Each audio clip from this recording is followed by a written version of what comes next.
még a hívő lakodalmak is a keskeny útra el vannak menve a széles útra, hogyha megnézzük a YouTube-on, megnézzük a Facebookon, drága testvéreim. Nem sokkal különböző a világi lakodalomnál. Erre hívott el minket Isten, hogy a keskeny útat, a megígért üdvösséget elveszítsük, azzal, hogy a keskeny utat megszélesítsük, kérjünk kedvünk szerint. Nem, testvéreim. Azt arra hívott el minket, hogy az ő új parancsolatát, amit adott, azt mondja, új parancsolatot adott néktek.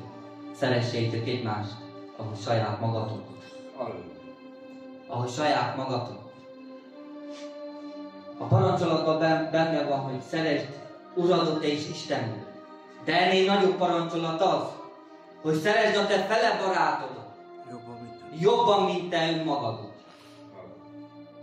Mert ez a szeretet föld minden, drága testvér. És hogyha ez a szeretet van benne, és én benne, a jó hír, amikor meghallom a te szádból, úgy veszem, mintha Isten mondta volna nekem. Áldott legyen az Úr Jézus Krisztusnak a szent neve. És ez a megtérésnek az útja, drága testvéreim. Ez a megtérés a mi lelkeinkbe, amikor egymást nagyobbnak lássuk, mint saját magunkat. Amikor megvárjuk, hogy az isteni kenet megkeressen minket, nem mi keressük meg a kenetet, a drága kenetet. Áldott legyen az Úr Jézus Krisztusnak a szent neve. Istennek a kenetje jön lélekről lélekre, nem csak a kiválasztottakra. Lélekről lélekre, testről testre, fejről fejre. Csak kérjétek hitáltal, és valljátok meg Jézus Krisztus, mint Uratokat és megváltótokat. Amen. Azt mondja az ige, drága testvéreim, a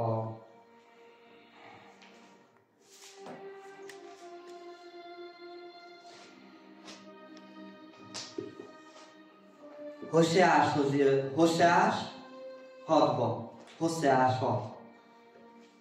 Azt mondja az ige, drága testvéreim, gyertek, térjünk vissza az Úrhoz,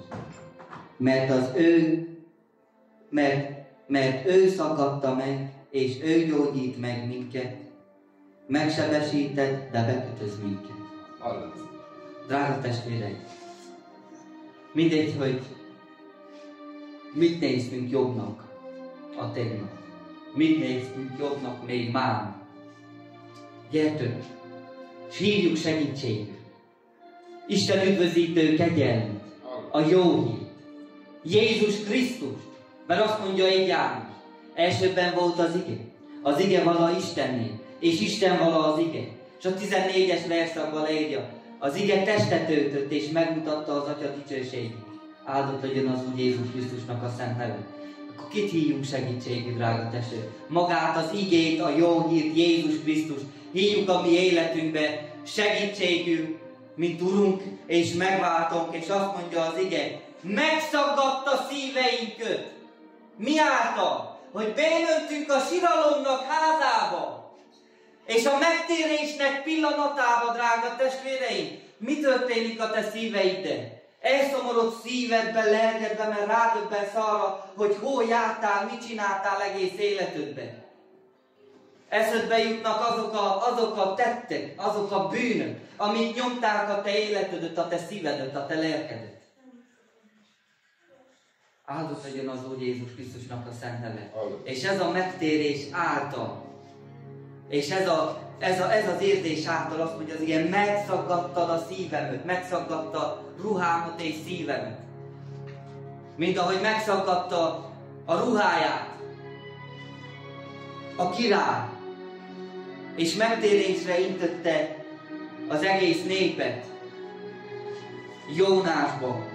Úgy szaggassa meg az igazság is, a mi szíveinket, a mi megtért szíveinket, mert a bűn fáj, drága testvéreim. A bűn az egy fájdalmas dolog, egy megtért lélek személy számára. És úgy érzed olyankor, hogy a te szívedet megszaggassa, és megvágják zsilettel, drága testvérem és testvérném. És azt mondja az ige, Gyertek, térjünk vissza az Úrhoz, mert ő szaggatott meg, és ő gyógyított meg minket. Megsebesített, de bekötözött minket. Ő a szívek és a vesék vizsgálója, drága testvérem és testvérnőm. Gyertek, álljatok föl, drága testvéreim, és hívjuk a mi életünkbe Jézus Krisztus, hogy ami megtépászott szíveinket, ő gyógyítsa, és ő kötözze be. Mert az ige azt mondja, hogy ha őt hívjuk segítségük, bármilyen, azt mondja, hívsz a nyomorúság idején, én megszabadítlak téged, és te dicsőítesz engem. Áldott legyen az Úr Jézus Krisztusnak a szent neve.